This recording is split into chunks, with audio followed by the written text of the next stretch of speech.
Parents, I want to encourage you with this. If your child wants to be at church, do everything you can to get them there. If they want to be at a life group, do everything you can to get them there. If you're taking notes, you got the Bible app on your phone, go to Isaiah 58. Isaiah 58. It's a little over halfway, maybe 2/3 into the Old Testament.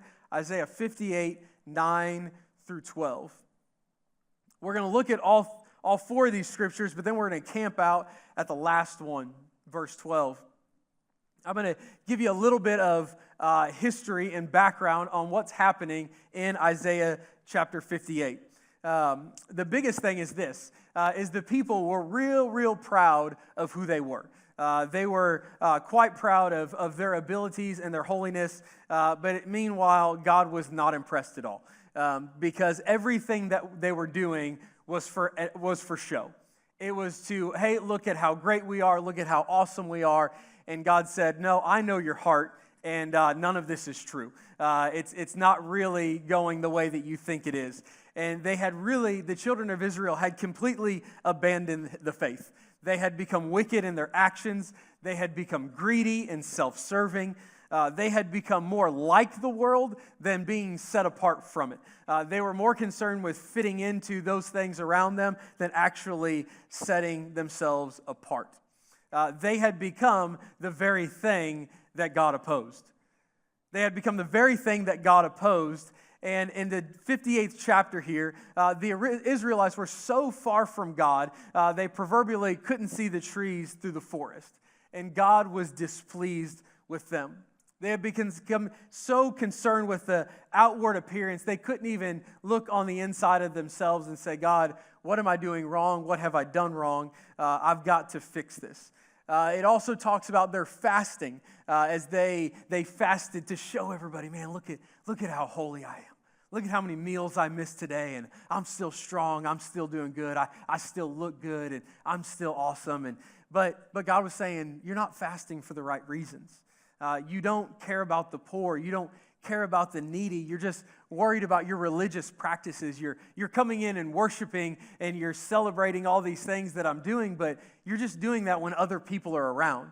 Because when you're not in a worship setting, you're out living a life that's contrary to the Word of God.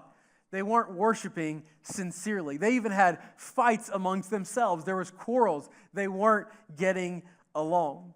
Outwardly, they thought they could fool God, but inwardly, they were a mess.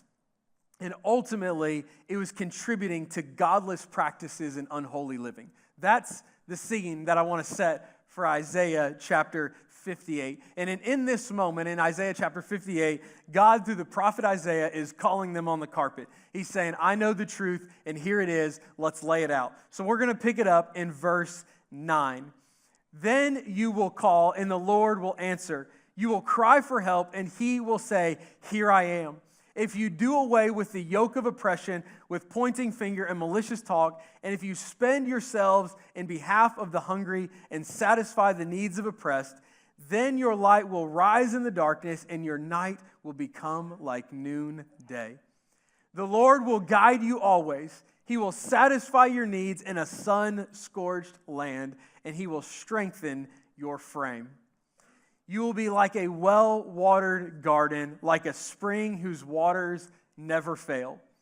Your people will rebuild the ancient ruins. You will rise up the age-old foundations, and you will be called repairer of the broken walls and restorer of the streets with dwellings. I want to read that last part again. You will be called repairer of broken walls and restorer of streets with dwellings. And I want to read the last part here in the King James Version. It says this, you will be called repairers of the breach. Gen Z, let me speak to you prophetically right now. You will be called the repairer of the broken walls. You will be the restorer of the streets with dwellings, and you will be the repairers of the breach. That's who you are. You say, David, well, what happened? Sounds like the city was in ruin. The walls were broken. It's in ruins. It needed rebuilt. The foundations, they're in bad shape. The streets, why do they need to be restored? The broken walls, why are they broken? Like, hey, there's some things in there that happened. Why do we need them? Well, let me tell you this. The walls were broken because enemies had breached them. Enemies had broken down the walls. And I want to illuminate something in your life today is that every day there is an enemy that's looking to breach his way into your family. Every day there's an enemy looking to breach his way into your life, into our church, into your family, into your life, into your faith. Every day an enemy is looking to do that. Breach, if you don't know, is a military term. It's to break his way through, to break through that wall, to penetrate it, so that way he can get into disrupting what's going on. And if you don't know this, let me let you know. Every day we're in a battle. Every single day we live our lives, we are in a battle. We're in a battle that the devil would love to breach his way into every single family of Discover Life Church. Every church in the world, he would love, if you are proclaiming the gospel, the devil would love to break his way into that church, break his way into the families, into the marriages. Even those of you in the room that you don't have kids, you're not married, the devil would still love to break his way and breach his way through that wall into your life. And you say, well, how do I stop it? Well, we'll get to that point. But first, you have to humor me for a little bit. So I love the opportunities that AI presents. I think it's a lot of fun, especially with ChatGPT and Gemini. There's a lot of good. Obviously, there's a lot of bad, but there's some good that can really come of it. Some things that can help speed things along and prioritize things. And it's a lot of fun. So I like to get on there and optimize a few things. And don't get mad at me for using AI, because some of you in the room get fooled on it every day on Facebook when you share stuff when it's actually AI. But and so I decided to ask AI this week. I said, what does it look like when the devil wants to breach his way into our families? Because I think it can create something that I couldn't create. And so when I asked AI, hey, what does it look like for the devil, who most of the time in the Bible is referred to as a dragon or a serpent, what does it look like for him to get into and breach the walls of our families? And this is what it showed me. That, to me, is a perfect picture of what the devil would love to do in our lives. He would love to come right into our living rooms through the wall while we're distracted, we're sidetracked, and he says, hey, this is my house now, and I'm going to take over. And before it scares any of the little kids, you can go ahead and take that off. But you say, David, how does that happen? How does the devil breach the walls like that? Well, for the children of Israel, it happened because of a slow erosion to the things of God. A slow erosion to the things of God. It wasn't an overnight decision. It wasn't one thing that they decided, well, this is what I'm going to do now, and it lets the devil in, but rather a slow moral erosion. Things didn't happen overnight. And I tell people this in counseling when I meet with people, and they say, man, it just all fell apart, and it's just all happened. And they talk as if it happened that day, that everything fell apart, that the marriage broke, the family broke, the relationship broke, it all broke that day. Well, in reality, there may have been a final straw that broke something, but in reality, it's been broken for a long time. It's been on a gradual decline, falling apart and breaking, and now just happened to break today. And over the last few decades, the devil has worked overtime to erode the Christian values of our family. He has worked to erode the Christian values in our school systems, in our workplaces. The devil has been working overtime to get his plans into practice, to try and get into our families. And every day we are up against that battle. Every day we are fighting back against what he wants to happen. And I want to alert you to this too, so you can just be aware of it, because that's my goal as a pastor, is to alert you to the devil's schemes, because if you know about them, you know how to fight against them.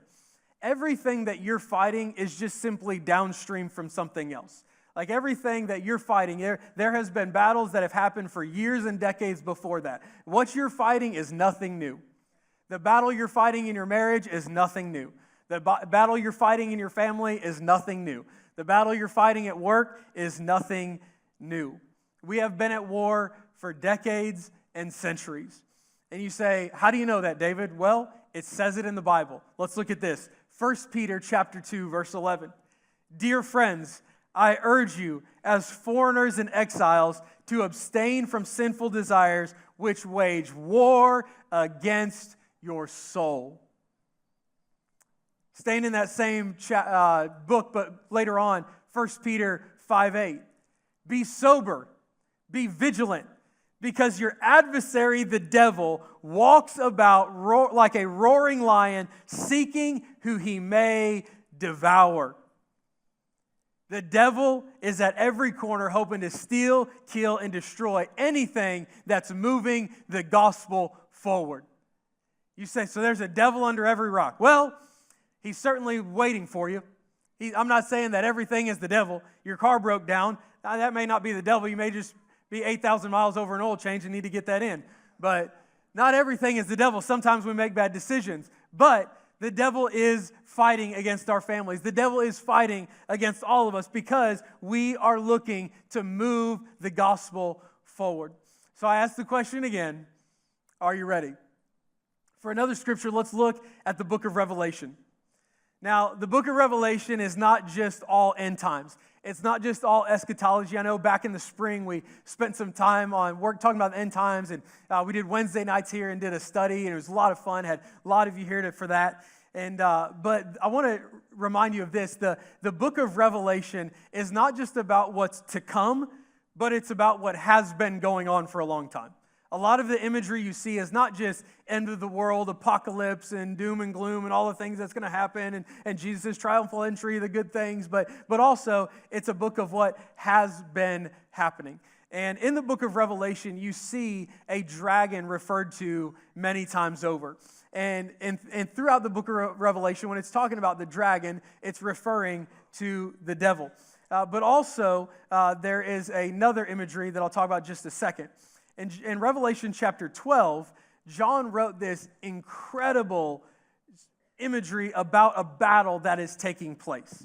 Now, if you want to see some cool AI images, just go put the book of Revelation in ChatGPT and see what images it pops out. Like, there's some crazy stuff with all the different horned monsters and 12 eyes and all that stuff. But also in Revelation chapter 12, it talks about a woman that is giving birth. And most Bible scholars would agree that that woman is an imagery of the body of Christ. And it has these two things coming together in Revelation chapter 12, where the dragon, the devil, and the woman giving birth are painted in the same picture. And it says this in verse 4. Again, it's incredible, almost graphic imagery, but it's in Scripture and it's what is going on. And it says in verse 4, the devil was waiting to devour the child as soon as it was born. The devil was waiting to devour the child as soon as it was born. And after that, in verse 17, it says this, Revelation 12:17. And the dragon was enraged with the woman, and he went to make war with the rest of her offspring, who keep the commandments of God and have the testimony of Jesus Christ. You see, the first half of that scripture is because of the second half. The devil wanted to wage war with her offspring because they had the testimony of Jesus Christ. The devil is waging war against Gen Z because they are the generation that will take our faith forward. Us boomers and us millennials, we are handing our faith off to Gen Z. Yes, we keep faith ourselves. We are teaching them, raising them up in the faith, growing them so that way they can hand off our faith when we're long gone. You say, David, well, that's in Revelation. That's the last book of the Bible. Well, let's go to the first then. Let's look at Genesis. Genesis chapter 1 and 2, you don't have to flip there, but Genesis 1 and 2 is where God created man and woman and created the first family. And here's the deal. He created them in chapters 1 and 2, and in chapter 3, the devil showed up as a serpent. Let me tell you this. When you decide to start a family, the devil decides to show up. Because he knows if your family is moving forward, then he wants to try and stop it.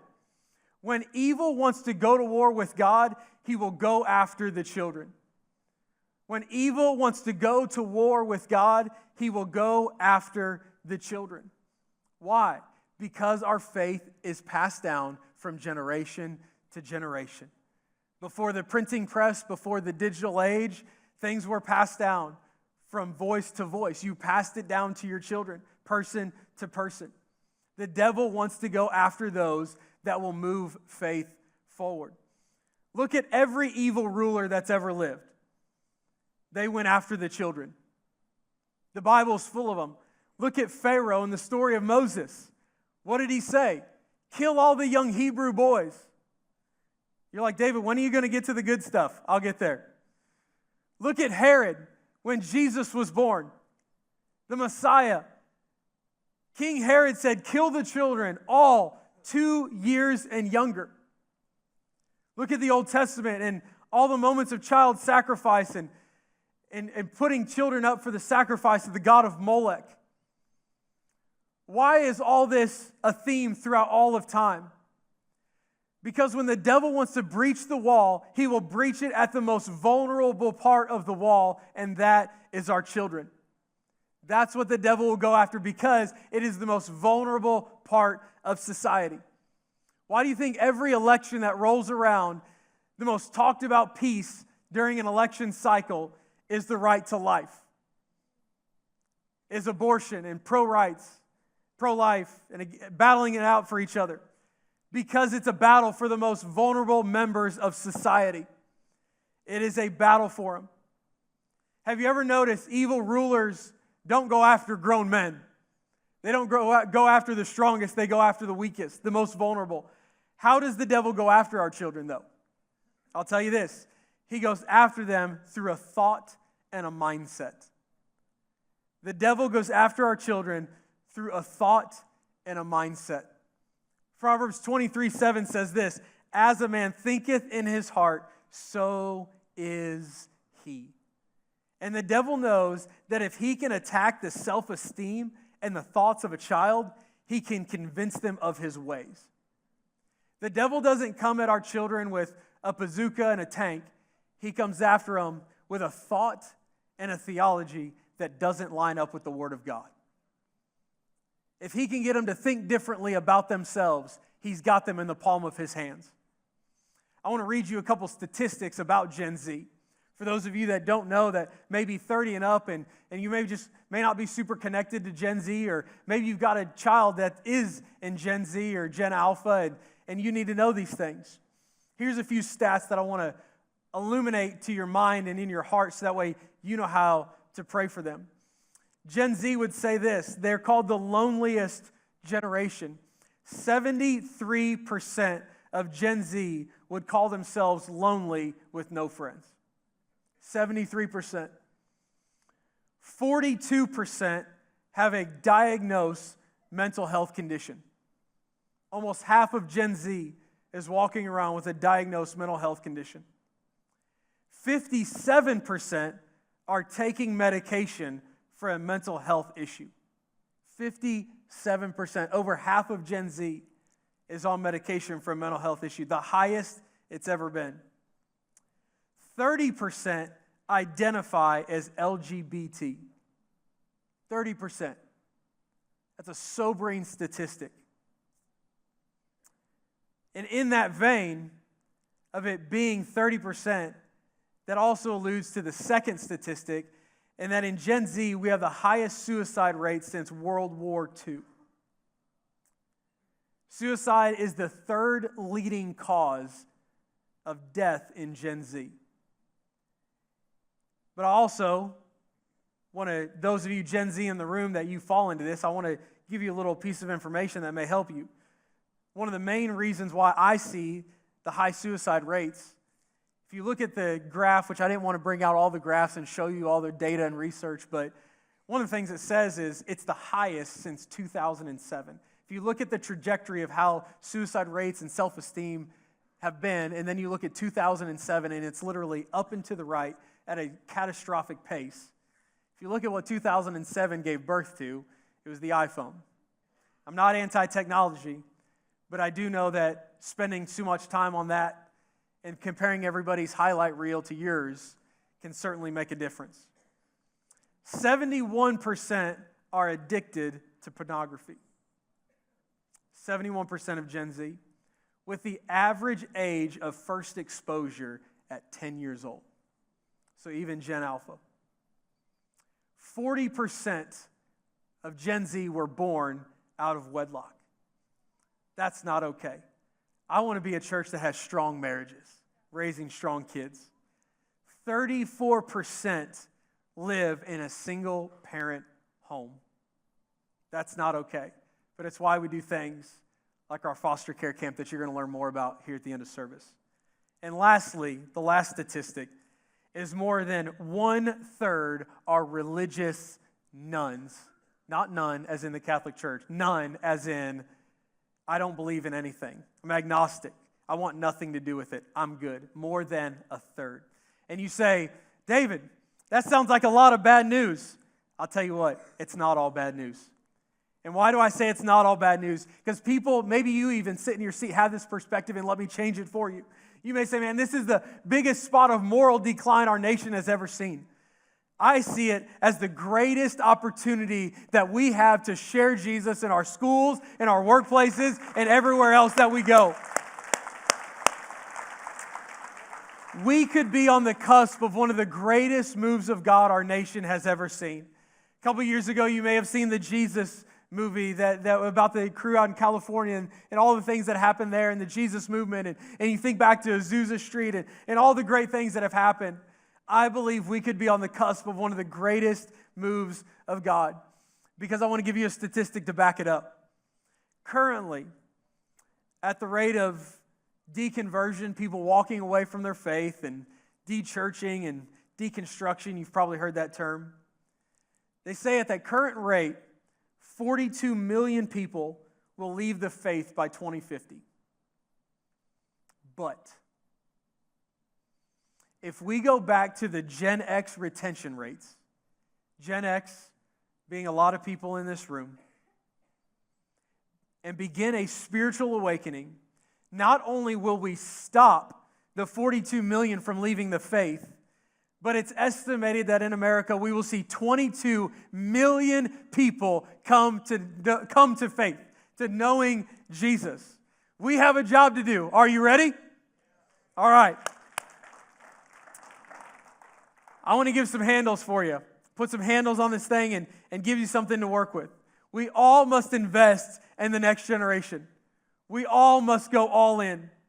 We all must be dedicated to the mission of passing on our faith to the generations below us. I want to ask you this question, and I'll give you a statistic that you can guess. And don't throw the slide up there yet, because I don't want to give it away.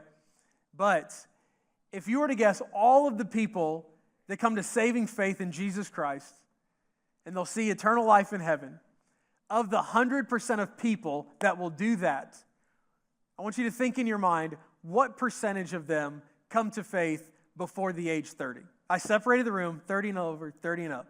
What percentage of the 100% of people that come to faith, how many people come to faith before the age 30? Do you have a thought in your mind? I hear a little bit of 60s, 80s. Go ahead and put it up there. 97% of those that come to Christ do so before the age 30. That's an incredibly sobering statistic and an incredibly powerful one. So in that vein, I want to talk to those under 30 for a minute. Because in our Western worldview on societal norms and maturation and puberty and all these things, we sometimes get hung up on seeing the Bible through our lens. Like we're Western world, we see things the way that we see them, and if we have kids, we see kind of Bible stories through the lens of looking at our family and everything around us. But I want to remind you about some things that happen in the Bible to those under 30. I don't think we realize how young some of these people were in the Bible.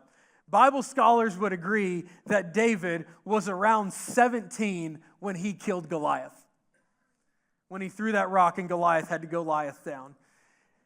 Daniel was sent off to Babylon, they believe, between 16 and 19 years old.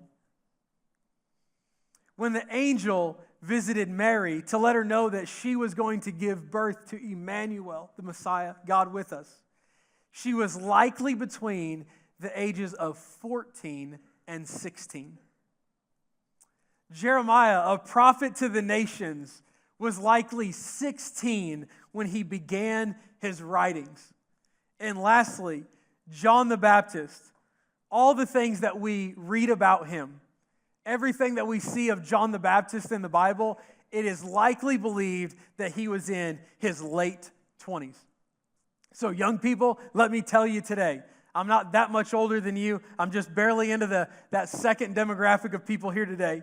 But don't limit what God can do in your life. Don't think because you are a youth that you are limited in what you can do. See what God can do through you. People under 30, listen to me. These are the days. These are the days. How many of us over 30 would love to go back to a few days under 30? And those of you not raising your hands, you're like, nope, don't want to go back. Had a little too much that happened back then. I'd rather just avoid it. But so many of us over the age 30, let's ignore the things that we shouldn't have done.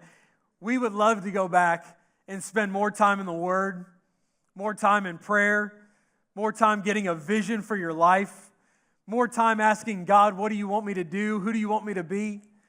I remember for me when I was under 30 and in elementary years and high school years, I rarely left the church. The school that I went to was at the church that my parents pastored. So literally Saturday night church, Sunday morning, Sunday night, Monday through Friday, during the day, Wednesday night church. And when I was 15, 14, we opened up a new building and we broke ground years before that. And when we broke ground, I was in middle school and all my friends were making jokes about it. And they're like, David, do you get a room at this new building? Because you never leave. I mean, that's how much I was at the building. But it formed me into who I am today. All those hours spent in the church house helped me be the person that I am today. Parents, I want to encourage you with this. If your child wants to be at church, do everything you can to get them there. If they want to be at a life group, do everything you can to get them there. It'll never be time wasted. Now for the older folk. All of us in the room, 30 and up. Where are we at? 30 and up. I want to paint a picture for you. When a battle's raging, where do you go? When walls have been breached, where do you go? When the war gets the most intense, where do you go? We go into the breach. That's our job. It's to lead the charge into the breach. It's our job to lead the generation that will be repairers of the breach. It's our job to invest in them. Because let me tell you this, strategic, all-in investment to the next generation gives us the greatest returns in the church. The greatest place we can make an investment is in the next generation. And it's our opportunity to do so. I want to tell you a story about somebody that I actually don't know their name, but it's somebody who made an investment in the next generation. Because investment's not always money. It's time and it's paying attention to them. It's giving them the benefit of the doubt. It's giving them of our time. It's being gracious to them. I want to tell you a story about somebody's name that I don't know and you may never know. And this side of heaven, we won't know. But there's a story you've actually probably heard. And I want to tell the same story, but highlight a different person. And it's the story of two boys in North Carolina. They were walking along the street one night, and there was a tent revival going on. And there was a guy named Mordecai Ham preaching. You may have heard the name Mordecai Ham. He was a Baptist preacher and did tent revivals, and he wasn't the most well-known of all of them. There were some guys that had bigger tents and more successful meetings than him. But he was preaching in Charlotte, North Carolina, and there was two boys that walked through. And they came in, and they were attempting to find a seat, but even though the tent wasn't all that big, every single seat was full. They couldn't find any seats, so they just decided to walk away. They said, you know what, we looked around, we're going to walk away. So they start walking down the street, and a man runs after them, and they said, hey, do you guys want seats? If you want 2 seats, I'll find them for you. I'll find you 2 seats. Just come back to the tent. I'll get them for you. So these 2 teenagers walk back to the tent because this guy said he would find them 2 seats. And that night they heard the gospel presented to them. They gave their lives to Christ. One of those, you know his name is Grady Wilson. You say, well, I've never heard of that name. Well, the other boy was Billy Graham.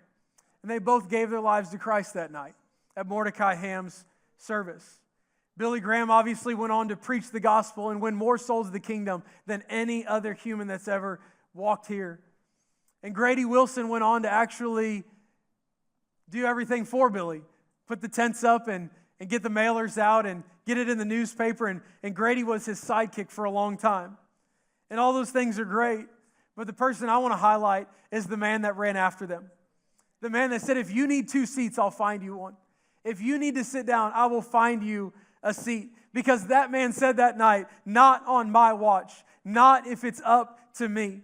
And we are a people that will say, if it's up to me, I'll make it happen. Not on my watch will this be the loneliest generation. Not on my watch will kids be medicated beyond their senses. Not on my watch will we raise kids in fatherless homes. Let me tell you this, you may not be able to change every teenager in this room. There's a lot of them in here. There's a lot of teens. There's a lot of kids that have gone back to the room over there after worship. There's a lot of young adults that meet here on Monday nights. You may not be able to change every single one, but you can change somebody. You can be that person to somebody. Grady Wilson didn't change 1,000 people that night. He changed 2 boys' lives by finding them a seat. And I want to give you some action steps to do that. And I want to preface this by saying, I'm leading the charge. I will do my best to do everything that I'm about to say and do it deeper than anybody. But number 1 is pray. Pray for the next generation. It's the same thing we teach in Discover Track about local and global mission, but pray for them. It's the first thing we can do. I've given you the statistics. I've showed you what Gen Z and Gen Alpha is up against. But pray for the next great spiritual awakening. We are already seeing it. If you look at Barna and Lifeway and the other research groups, we are seeing a massive uptick in people coming to Christ. We're seeing a massive resurgence of next generation coming to saving grace in Jesus Christ. So I ask you, pray. Number 2 is go. But you don't have to go far. This is not a global missions trip. Yes, we take teams to Guatemala and other places, but sharing your faith with the next generation is easier than you think. And they're often closer than you think. I had a missions professor in college tell me this.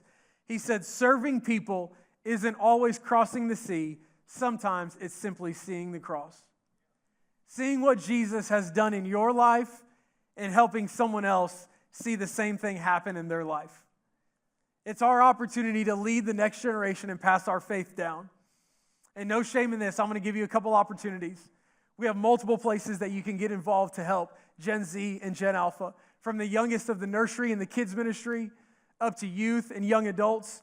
That's what happens inside this house. But then there's things outside this house like Tiger Achievers, where so many kids are below the poverty level and come from fatherless homes that every Monday afternoon during the school year for 8 weeks, we mentor them. We have an after-school program on Monday afternoons. And you may say, hey, I don't know what Sunday mornings looks like for me right now, and I don't know if I'm ready to serve, but hey, I can give up a Monday afternoon.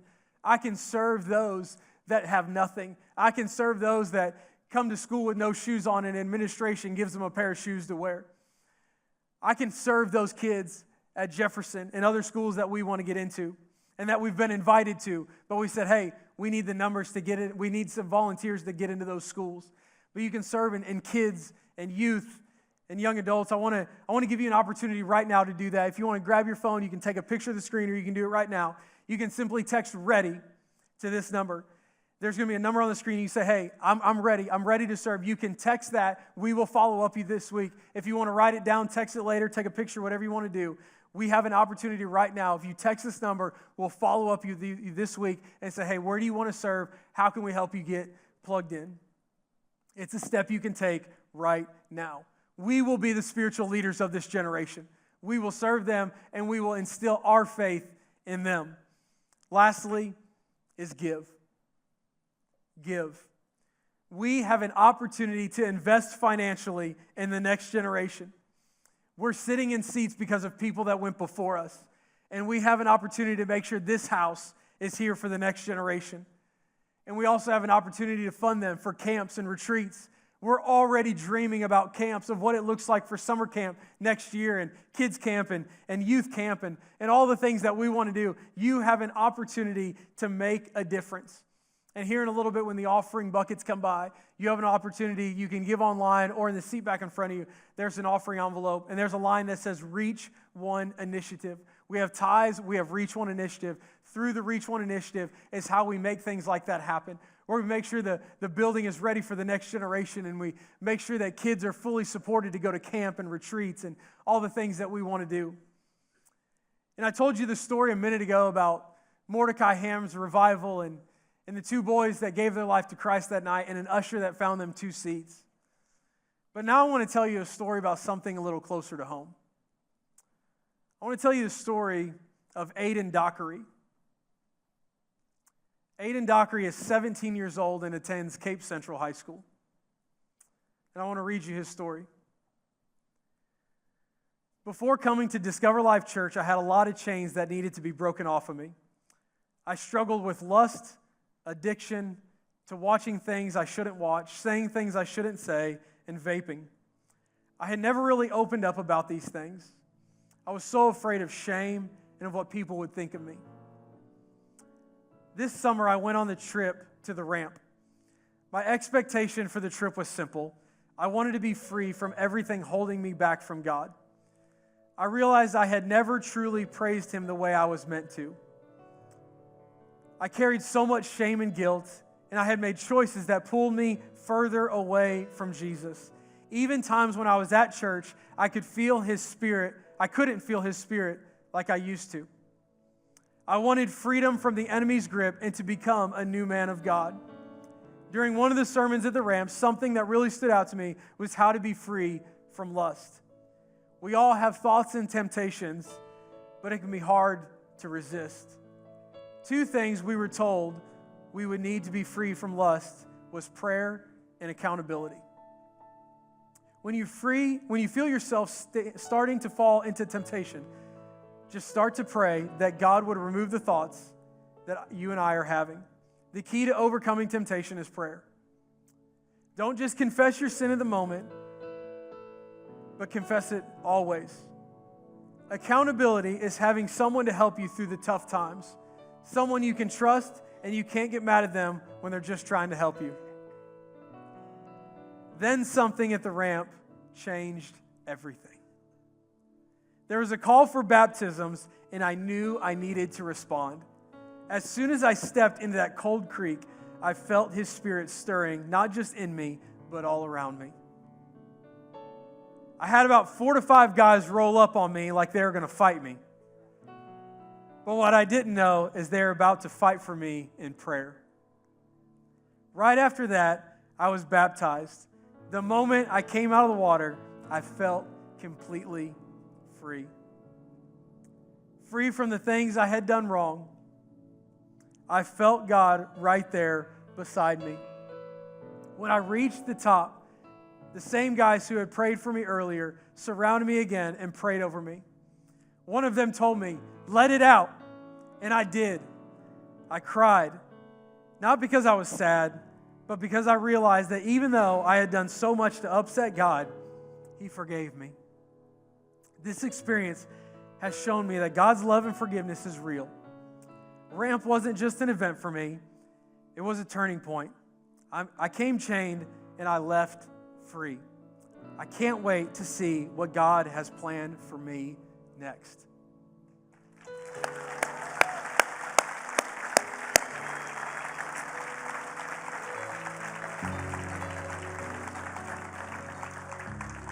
And if you don't recognize the face on the screen, but Aiden was the one that was with us playing drums right here this morning, leading you in worship.